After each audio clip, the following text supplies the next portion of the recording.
വീട്ടിൽ പോകാനുള്ള പിള്ളേരുടെ അടവെന്ന് കേട്ട് നോക്കിക്ക്. ഒരാള് പറയുന്നതാണ് രസം, വീട്ടില് പണിക്കാരുണ്ട്. വീഡിയോ മുഴുവനായി കണ്ടു നോക്കണേ. അപ്പൊ ഇപ്പൊ തന്നെ വിട്ടാ പഠിക്കണ്ടേ?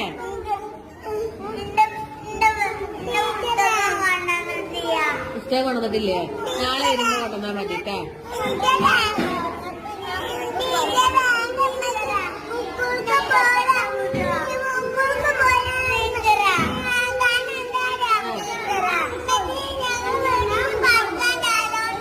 വീട്ടില് പണിക്കാരുണ്ട്. അതുകൊണ്ടാണ് അല്ലേ?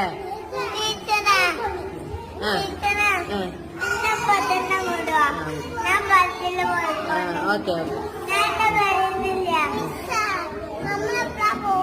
നമ്മളിപ്പോ പോയി ഗുഡ് ബോയ് അങ്ങനെ ചോദിക്കാൻ പാടുണ്ടാ?